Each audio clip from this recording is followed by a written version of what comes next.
Hi, I'm Siddharth, author of The Zorg, a tale of greed and murder that inspired the abolition of slavery. The Zorg is, I believe, the most consequential slave ship that ever crossed the Atlantic. I say this because this journey would ultimately lead to the first movement to abolish slavery in England. It's a fascinating tale that far too few people know about. A slave ship departs England, and there's a first-time captain spending time in Africa, gathering their cargo.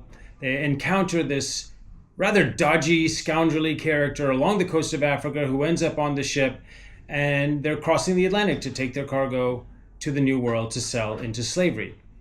Things start to go wrong, and they make one mistake after another, and this journey takes a tragic turn that culminates in an appalling act of inhumanity committed against the Africans. Now, this should have been the end of the story. We should really not know anything about it, but the greed of the slave merchants, the owners of the ship, led them to file an insurance claim. And that led to a legal contest that for the first time put certain essential questions into the legal sphere and the public. Were the Africans on board people or cargo? Were they human beings or animals? No one had really asked these questions before, certainly not in a court of law, and certainly not before the most senior legal figure in the entire British Empire.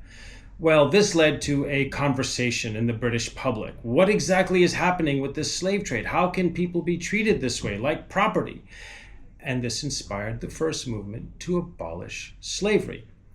It would take many years, starts, stops, and overcoming enormous odds and vested interests. But eventually, the slave trade, slavery would be abolished in the British Empire and then across the Atlantic in America. And it all started with the spark lit by this ship, this consequential ship that opens the entire world of the slave trade to the reader, takes us on the journey, crossing the Atlantic, and ultimately into this horrible act that inspires the first movement to abolish slavery. You may think you know this story or have some semblance of an understanding of what the Zorg is, but you don't.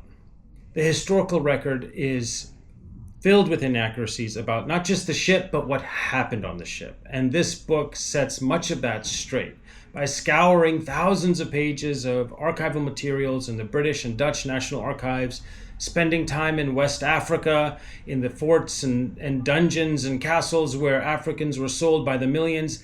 I've pieced together what I think is the most accurate picture yet of what happened on board the Zorg.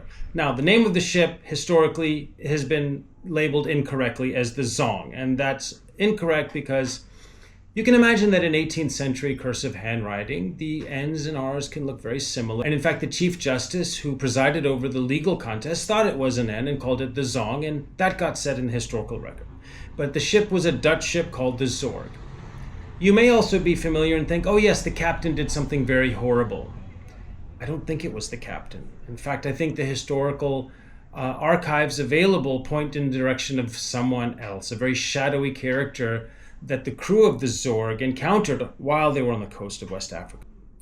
These are some of the many misunderstandings and inaccuracies in the historical record about this ship that the book seeks to set right.